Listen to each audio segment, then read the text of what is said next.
살아계신 아버지 하나님, 우리를 사랑하시는 그 사랑에 조금이나마 응답하고자 우리가 이 시간 모여 함께 찬양하고 기도하며 예배드립니다. 이 시간 하나님의 말씀을 기다립니다. 우리의 마음밭에 뿌려주시고 귀한 열매 맺어질 수 있도록 인도하여 주옵소서. 오늘 우리 가운데 모인 우리 모두의 마음판을 주님 앞에 거룩한 밑거름이 잘 뿌려질 수 있도록 역사하여 주옵소서. 예수님의 이름으로 기도하옵나이다. 아멘. 네, 하나님 말씀 보겠습니다. 신약 성경 요한복음 3장 1절에서 16절입니다.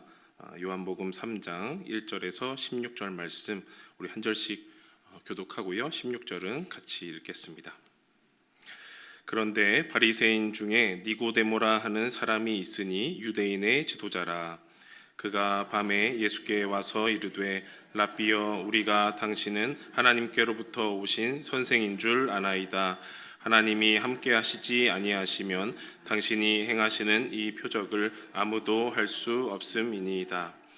예수께서 대답하여 이르시되 진실로 진실로 내게 이르노니 사람이 거듭나지 아니하면 하나님의 나라를 볼 수 없느니라. 니고데모가 이르되 사람이 늙으면 어떻게 날 수 있사옵나이까?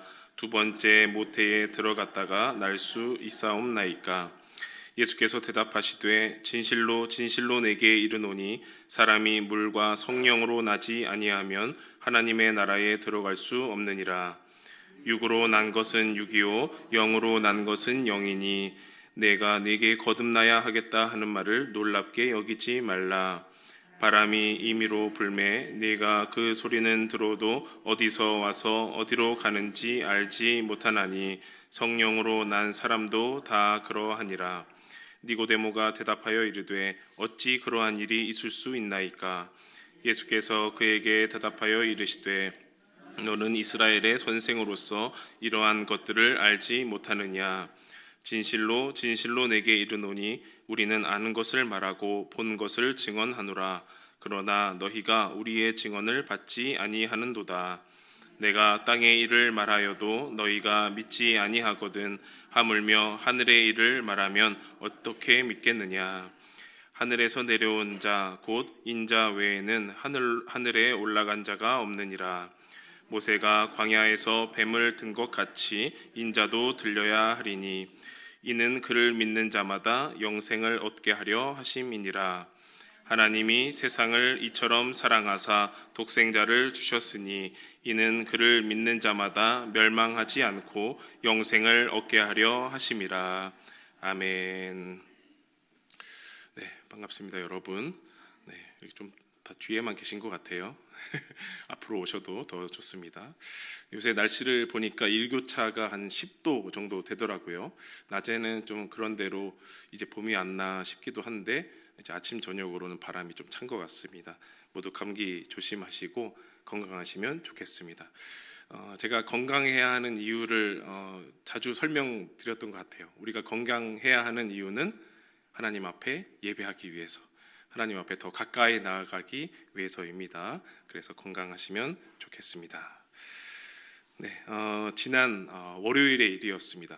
엊그제 월요일의 일이었어요. 이제 아침부터 저녁까지 이제 교회 이사를 위한 준비, 이사를 하기 위한 사전 준비를 위해서 열심히 이제 일을 하고 이제 저녁 때가 되었습니다. 이제 몸이 으슬으슬해지더라고요. 그래서 우리 요 아래층 베데스다 사우나에 가서 덕소 사우나죠. 베데스다 사우나가 아니고 덕소 사우나에 가서 따뜻한 물에 이제 몸을 녹이면서 깨끗하게 이제 몸을 씻었습니다.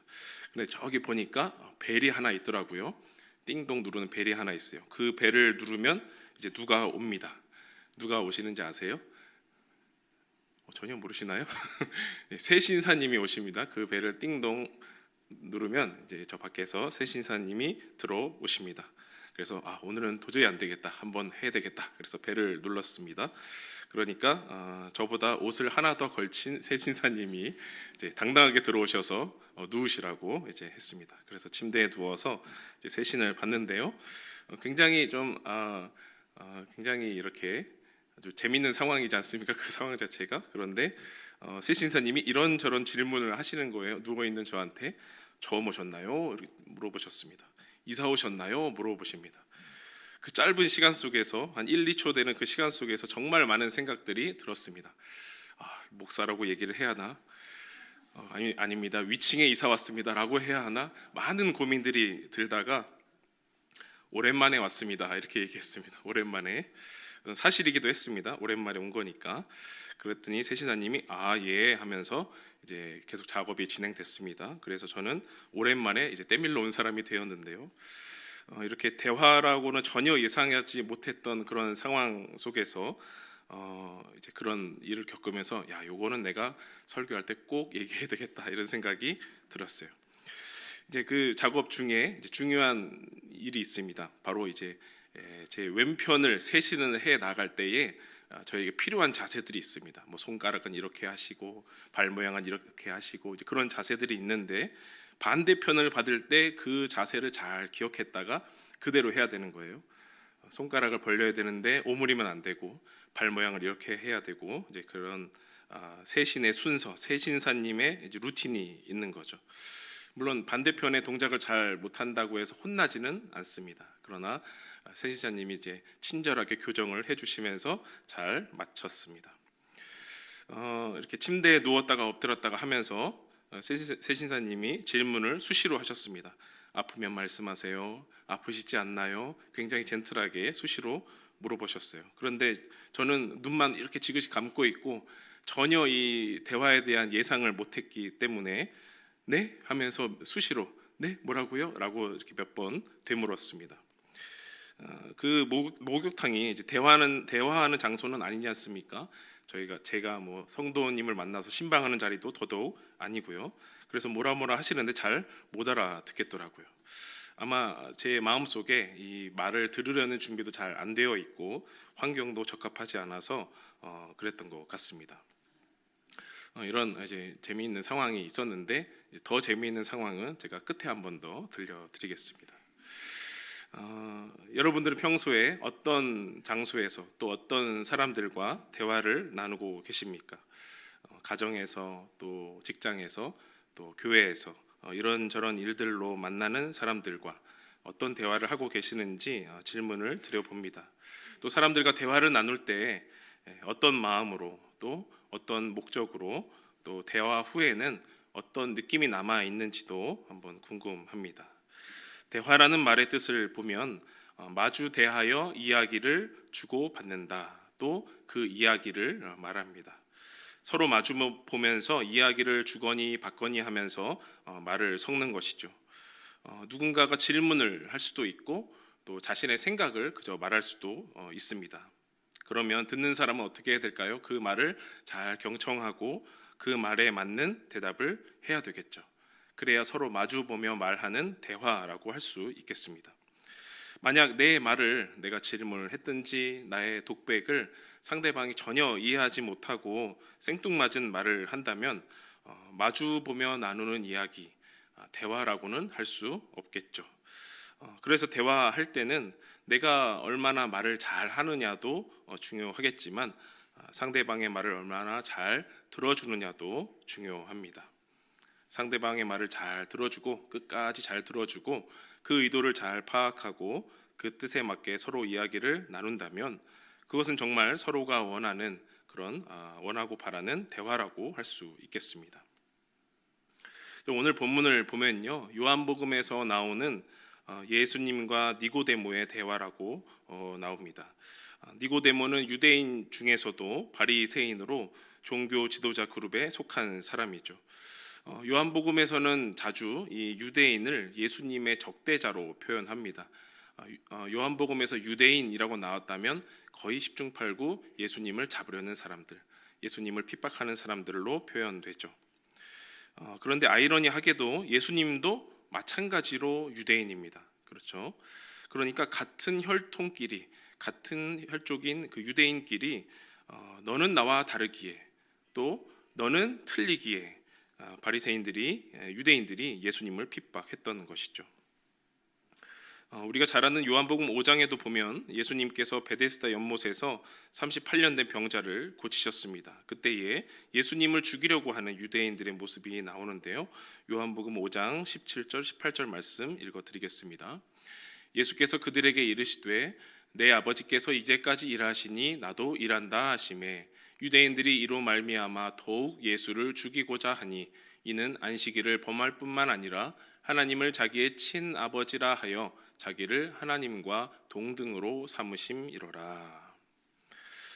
예수님께서 아버지가 이제까지 일하셨으니 나도 일하겠다라고 선언을 하셨습니다. 즉 나와 아버지는 한 몸이야 라고 말하신 것이죠. 그러자 유대인들이 그 참을 수가 없어서 예수님을 더욱 죽이려는 마음을 가졌습니다.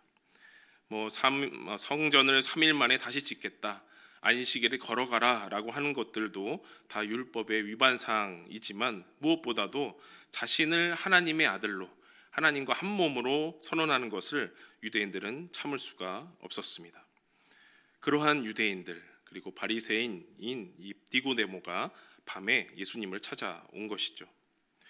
예수님은 찾아온 니고데모에게 네가 거듭나지 아니하면 하나님의 나라를 볼 수 없다라고 말하셨습니다. 여기서 중요한 것은 단순한 지식 또 율법 준수가 아니라 성령을 통해서 우리의 내면이 변화되어야 된다라는 말씀이죠. 그러니까 신앙생활도 예수님 믿으면 천국 간다, 안 믿으면 지옥 간다라는 단순한 문장 암기 수준이 아니라 예수님과의 지속적인 대화를 통해서 우리가 영적으로 성장하여야 된다라는 것입니다. 이 좀 어려운 말이지만 이 거듭난다라고 하는 이 말을 원어로 한번 살펴보면은 위로부터 난다라는 뜻이 있습니다. 아노센이라고 하는 이 헬라어인데요. 위로부터 또 일찍부터 오래전부터 다시라고 하는 뜻을 가지고 있습니다. 아노센이라고 해요.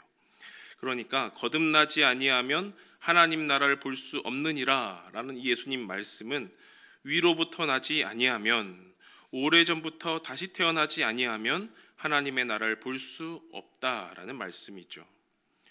그러니 니고데모가 도무지 이해할 수 없었다는 말로 대답을 한 겁니다.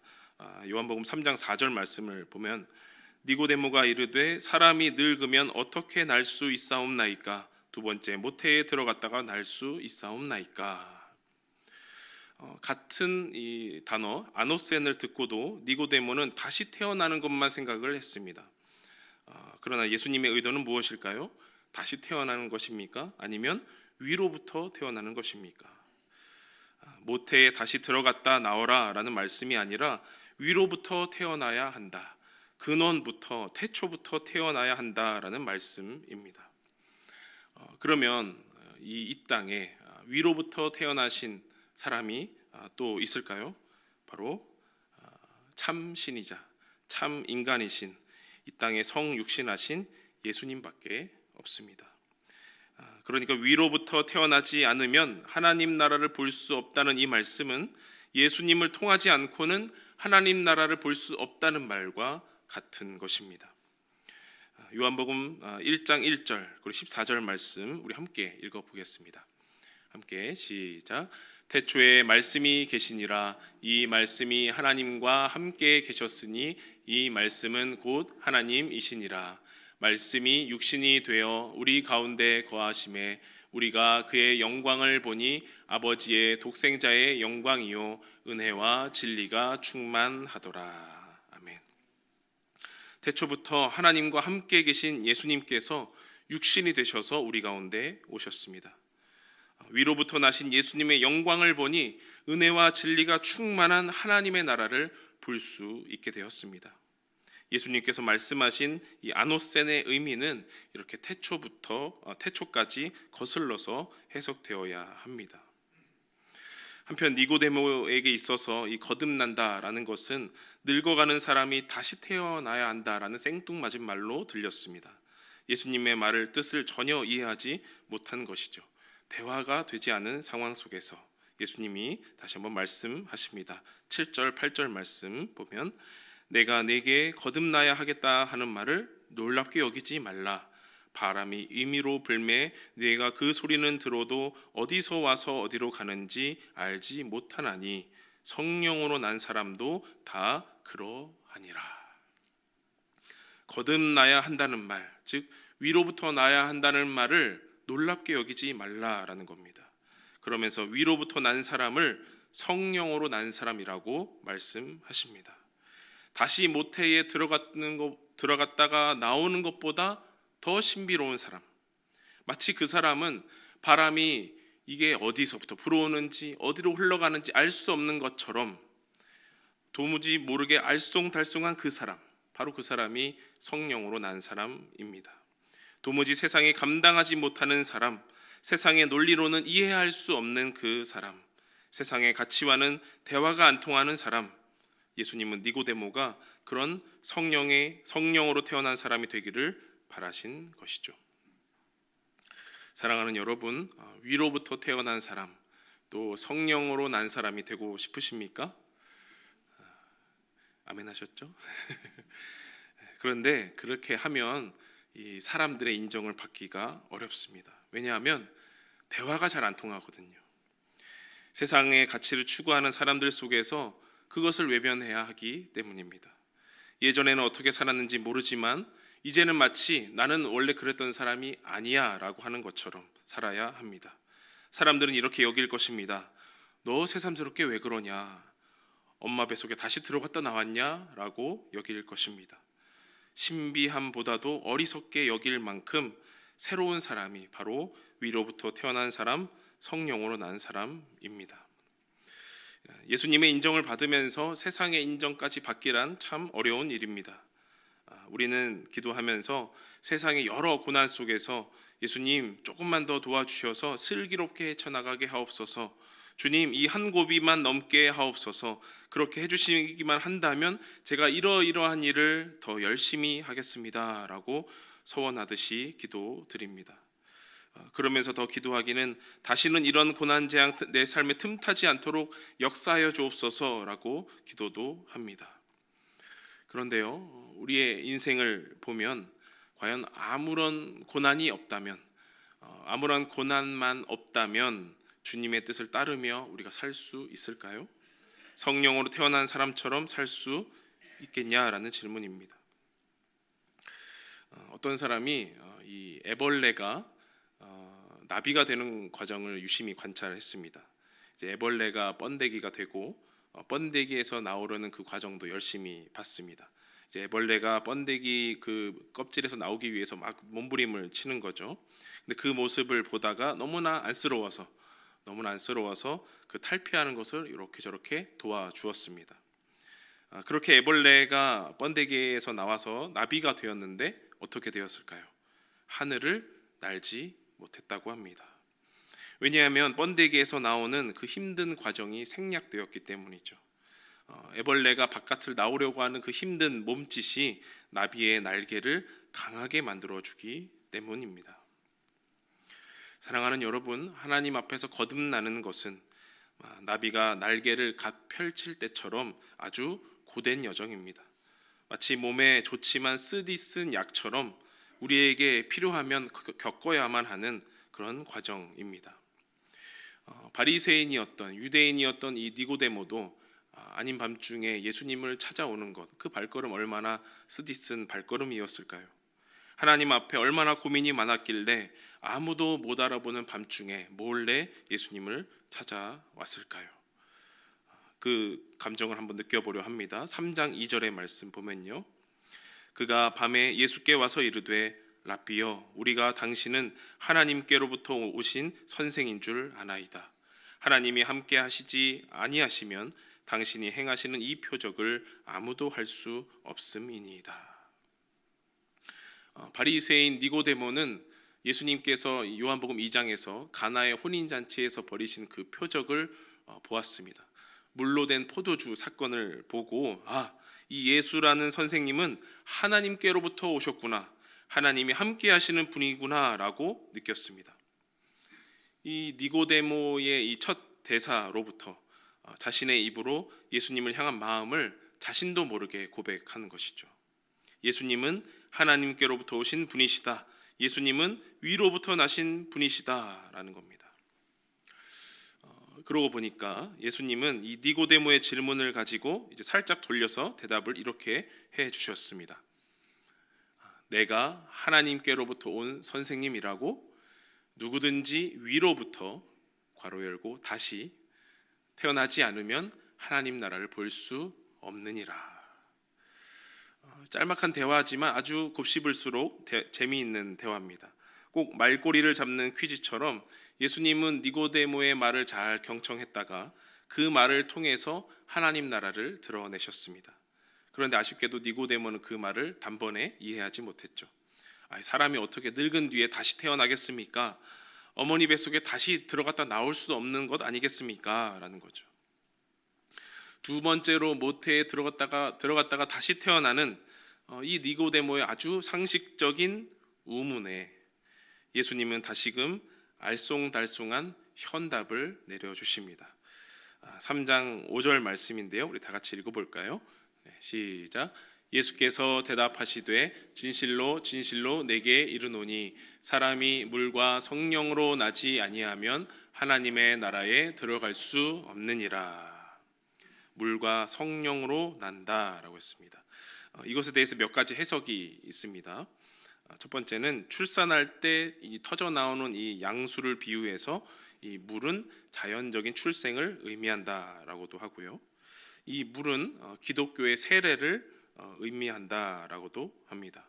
그런데 유대인인 니고데모에게는 해당 사항이 없겠죠. 또 물은 하나님의 말씀을 의미한다라고도 되어 있습니다.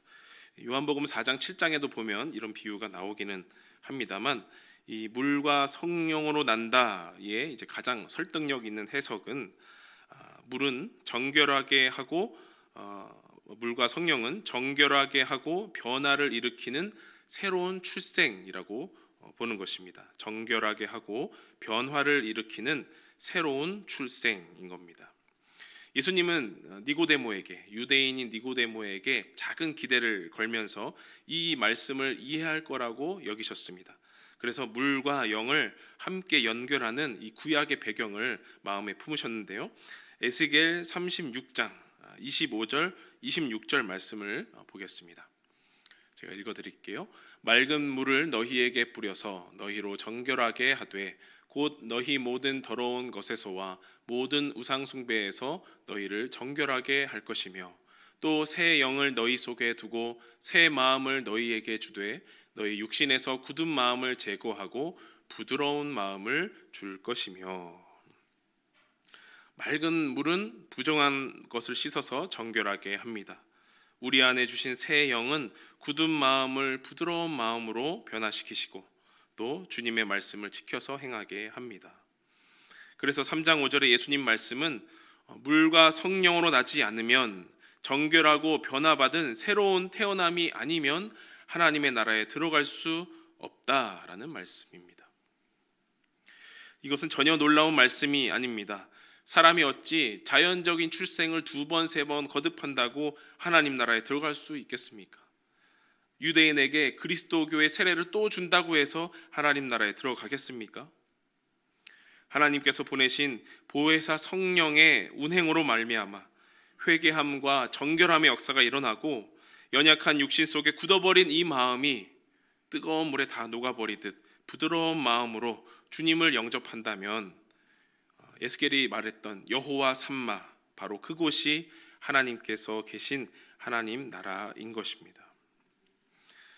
여기 지식이 많고 재능 많고 존경받는 종교 선생님이 있었습니다. 그러나 자신의 지위와 이 행위가 얼마나 대단하더라도 하나님 나라에 들어갈 수 없다라고 선언받는다면 이것은 종교적으로도 또 신자가 보기에도 너무나 큰 위기 아니겠습니까?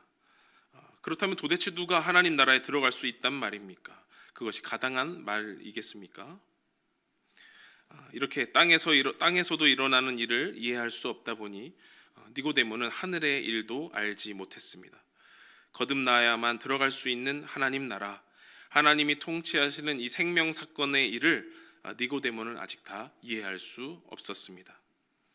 정결함, 또 새롭게 변화됨, 이런 땅의 일부터 이해를 해야 아버지 독생자 영광, 또 은혜와 진리가 충만한 그 하나님 나라, 그 하늘의 일을 받아들일 수 있는 것이죠. 단순한 물 세례를 넘어서서 성령으로 말미암아 새롭게 태어난 사람은 이제 땅만 바라보지 않습니다. 오히려 그 땅에 우뚝 세워진 십자가를 바라봅니다. 그 십자가는 우리 예수님께서 들리신 나무 십자가입니다. 예수님의 죽음을 바라보면서 저것은 나의 죽음이야. 또 예수님의 부활하심을 보면서 저것은 나의 부활이야. 예수님의 생명은 나의 생명이야 라고 여기는 것이죠. 이것이 바로 거듭 태어나는, 위로부터 태어나는 세례로서의 기본 고백인 것입니다. 십자가에 들리신 예수님을 바라보는 것은 그저 많은 죽음 중 하나의 죽음으로 바라보는 것이 아닙니다. 마치 불뱀에 물려서 죽을 만한 사람들이 장대에 달린 노뱀을 보면 사는 것처럼 예수님을 바라본다는 것은 진정한 생명, 영원한 생명으로 여기고 우리가 유일한 시선으로 바라보는 것이죠. 우리 가운데 드러난 하나님 나라를 의지하며 보는 것입니다. 사랑하는 여러분, 십자가에 들리신 예수님을 바라보는 것, 하나님 나라를 보는 것은 진실로 어려운 것이 아닙니다. 세상을 이처럼 사랑하사 이 땅에 오신 예수님을 의지하며 말을 걸고 우리에게 주신 말씀을 의지하고 응답하는 것입니다. 알지 못하는 말씀, 이해할 수 없는 말씀이 올지라도 어찌 그러한 일이 있을 수 있겠습니까? 라는 질문이라도 던져보는 겁니다. 니고데모는 예수님을 밤에 찾아와서 솔직하게 질문 던졌습니다. 꼭 밤에 왔다고 처리하기도 해야겠구나 라는 걸로 받아들이면 곤란하고요. 솔직하게 질문을 던진 겁니다. 체면 다 버리고 내가 이때가 아니면 예수님 만날 수 없구나 라고 찾아와서 대화했습니다. 이 장면은 늘 주의를 신경 쓰고 다른 사람의 평판이 중요한 우리에게 시사하는 바가 아주 큽니다. 신앙생활에서 중요한 것은 누가 봐도 그럴듯한, 누가 보기에 좋은 형식적인 기도를 드리는 것이 아니라 니고데모처럼 솔직하고 진지한 대화를 하나님과 나누는 것이 중요합니다. 요한복음 7장에 보면 이런 일이 있었습니다. 유대인들이 이제 예수님을 잡아 죽이려고 혈안이 되어서 종들을 보내서 예수님을 잡으려고 했습니다. 그런데 종들이 빈손으로 돌아온 겁니다. 그래놓고 종들이 하는 말이 여태까지 이렇게 말씀하시는 분은 보질 못했습니다. 처음이었습니다. 라고 감동을 받아서 종들이 돌아온 거예요. 그러니까 바리새인들이 너희도 미혹되었느냐라고 하면서 타박을 합니다. 여기 바리새인 이 중에도 그를 믿는 자가 있느냐? 율법을 알지 못하는 이 무리는 저주받은 자로다라고 선언을 합니다. 그러자 그 말은 율법을 수호하는, 율법을 지키고자 하는 바리새인 중에는 이 중에는 예수님을 따르는 자가 없겠지라고 생각하면서 선포한 것이죠. 그러자 누가 한 걸음 나와서 말을 했습니다. 요한복음 7장 50절 51절 말씀 제가 읽어드립니다.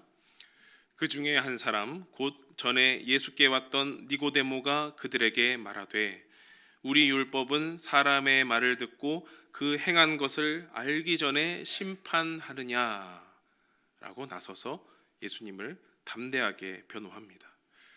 니고데모 멋있죠? 우리 율법은 사람의 말을 듣고 그것을 채 알지도 못하면서 심판하느냐라는 겁니다.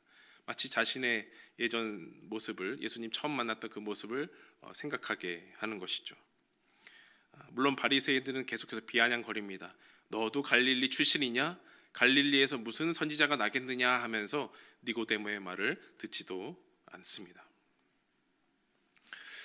자, 이제 기다리시던 아까 그 뒷부분 베데스다 목욕탕에서의 뒷부분 이야기를 들려드리겠습니다. 어떤 대화가 또 있었는지. 이제 세신 후에 이제 샤워를 마쳤습니다. 그러면 저는 돈을 내야 하지 않습니까? 이제 몸 상태가 그렇기 때문에 씻음을 잘 마무리하고 옷을 좀 입고 고민을 했습니다. 이거 돈을 어떻게 내야 하지? 옷을 입고 다시 목욕탕에 들어가서 그분께 돈을 드려야 하나? 너무 고민을 했습니다. 그런데 핸드폰만 있고 현금도 없었기 때문에 더 고민이 되었죠. 그래서 몸을 말리고 옷을 입고 여기저기 둘러봤습니다. 그러자 이제 결제 정보가 이렇게 붙어 있더라고요. 그래서 이거구나라고 해서 이체를 했습니다.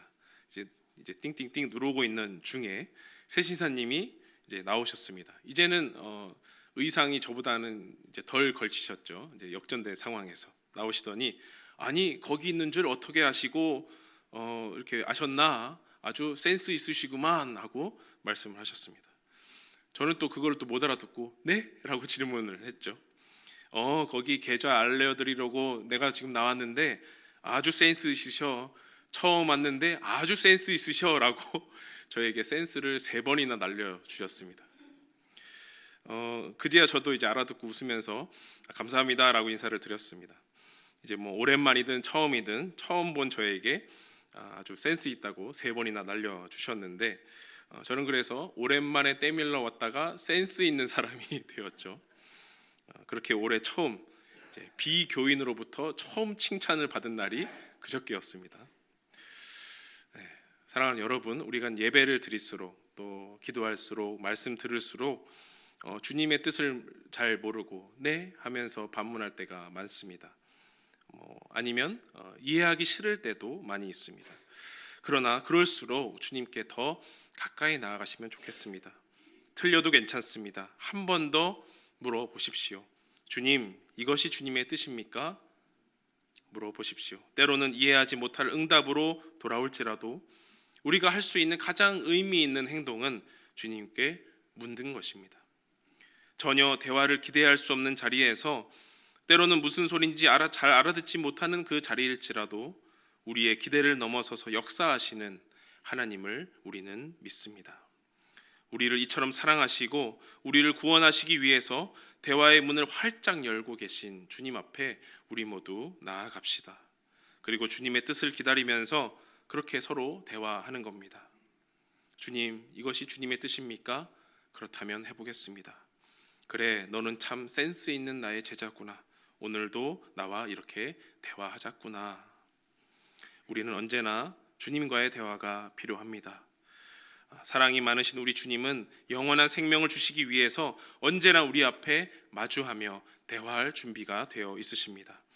부디 그 주님을 외면하지 마시고 세상 속에서 담대히 주님과 마주하며 질문하며 대화하며 되물어보며 나아가는 저와 여러분 되기를 간절히 소망합니다. 시간 찬양할 텐데요. 오늘 이곳에 계신 성령님, 주님, 우리가 주님 앞에 찬양합니다. 질문합니다. 대화하기를 원합니다. 우리를 인도하여 주옵소서. 이런 마음으로 함께 찬양 올리겠습니다.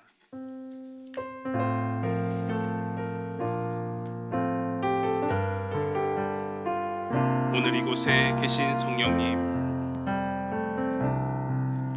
오늘 이곳에 계신 성령님, 우리에게 말씀하시고 우릴 가르치소서.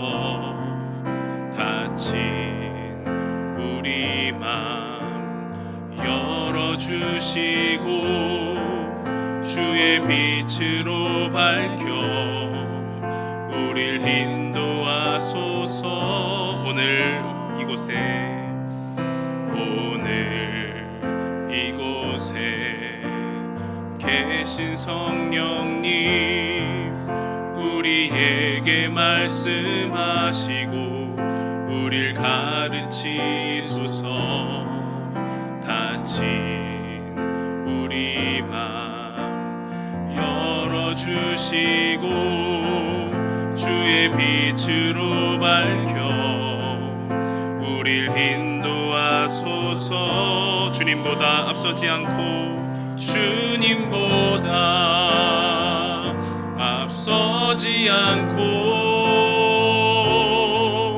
겸손하게 주님의 말씀 기다리니 주님 손에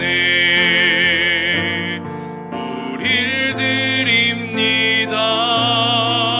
사랑으로 인도하소. 주님보다 앞서지 않고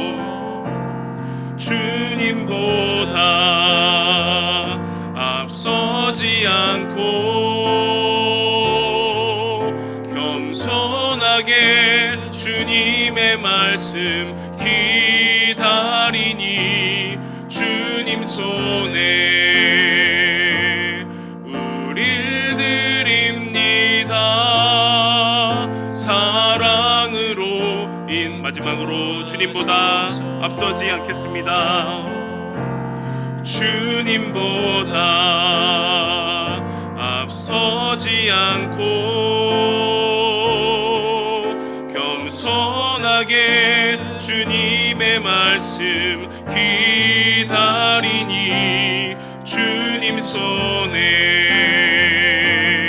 우릴 드립니다. 사랑으로 인도하소서. 이 시간 함께 기도하실 때에 주님과 대화하고 싶습니다. 주님의 뜻을 오늘 다 알지 못할지라도 내일 또 헤맬지라도 늘 주님께 물어보며 주님의 응답을 기다립니다. 우리에게 말씀하여 주옵소서.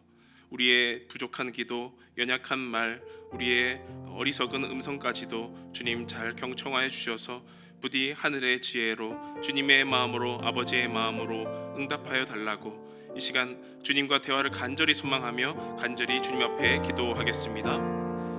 살아계신 아버지 하나님, 우리에게 주신 은혜를 감사합니다. 우리 가운데 말씀이 육신되어 오셔서 우리의 모든 연약한 상황을 다 아시고 우리의 형편도 하시고 상황도 하시고 우리의 부족한 기도와 우리의 부족한 응답을 주님 다 들어주시니 감사합니다. 주님, 우리에게 하늘의 지혜와 하늘 사랑의 마음을 내려 주시옵소서. 주님, 세상을 이처럼 사랑하신 그 마음, 그 아버지의 마음을 우리가 들으며 하나님 교회를 사랑하고 하나님 나라를 사랑하고 주님이 원하시는 그곳에서 우리의 사랑의 열매를 온전히 맺을 수 있도록 역사하여 주시옵소서. 늘 대화가 부족함을 느낍니다. 말씀을 통해서 기도를 통해서 우리가 언제 어디를 걷고 나아가든지 하나님과 대화하며 나아갈 수 있도록 역사하여 주시옵소서. 24시간 하나님과 동행하며 주님과 대화하며 나아가는 우리 모두 되기를 원합니다. 면밀히 매 순간 하나님의 마음을 살피며 나아가는 저희가 되도록 인도하여 주시옵소서. 부족한 우리의 눈과 귀와 입을 열어주시고 하나님과 대화하며 영적인 지혜를 쌓아가며 구원의 비밀을 알아가는 저희가 되게 하여 주시옵소서. 늘 주님 바라보며 나아가는 우리가 되기를 간절히 소원합니다. 살아계신 하나님, 우리에게 허락하신 많은 일들을 경험하며 하나님 앞에 나아가곤 했습니다. 이런저런 해석을 하면서 절망하기도 하고 기뻐하기도 하고 일희일비했습니다. 또 그랬던 내 자신을 한심하게도 여겼습니다. 그러나 오늘 한 가지 느끼는 것은 그렇게 주님과 대화한 내가 자랑스럽습니다. 아직 잘 모를지라도 다 이해할 수 없을 때라도 감사하며 우리를 사랑하시는 주님께 가까이 나아가겠습니다. 결코 주님보다 앞서지 않고 물어가며 오늘의 한 걸음 한 걸음을 주님께 맡깁니다. 사랑으로 우리를 인도하여 주옵소서. 예수님의 이름으로 기도하옵나이다. 아멘.